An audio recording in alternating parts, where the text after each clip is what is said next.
Même si Caf Marron sonne très réunionnais, ta musique est très métissée. Je me trompe ? Oui, tu te trompes pas.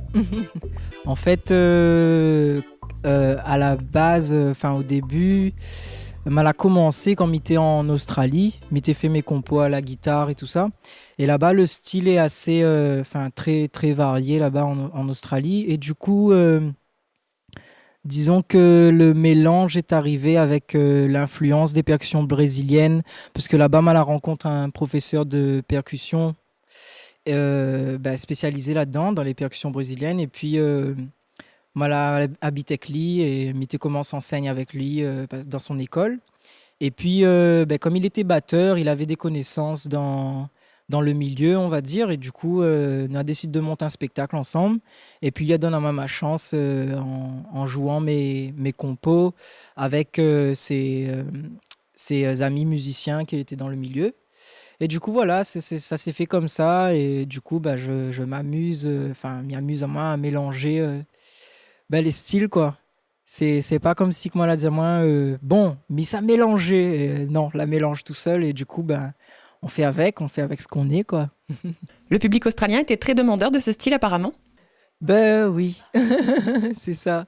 Et en fait, c'est avéré que le public de l'Australie, c'était un super bon public et surtout, même les programmations, elle était très demandeur de justement de style créole. En plus, comme les Mauriciens là-bas, ils fait la fête, on est bien content parce que c'est une île qu'on connaît pas trop et la Réunion encore moins, quoi. Et du coup, on a fait des festivals là-bas et puis on avait fait une première partie de Grace Barbé. Et puis, mon visa s'est expiré, du coup, j'étais obligé de retourner ici. Mais en même temps, j'étais veut retourner ici, quoi.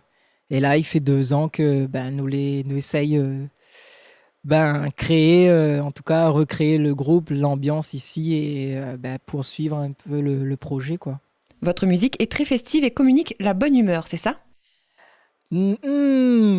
Forcément, oui, c'est de la bonne humeur que je mets en avant parce que avec l'influence des percussions brésiliennes et tout ça, c'est juste la joie, quoi. Avec les percussions maloya aussi.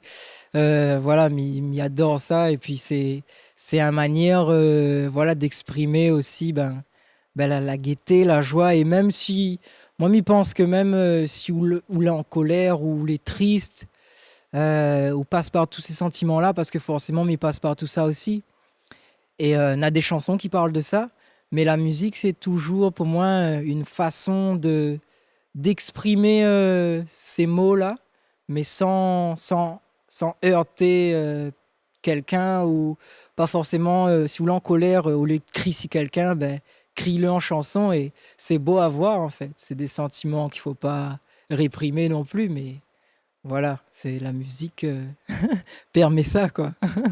Peux-tu nous parler de l'actualité prochaine de Caf Marron ? Oui, alors, ma prochaine date, c'est le 20 juillet à la Rondavelle de Saint-Leu.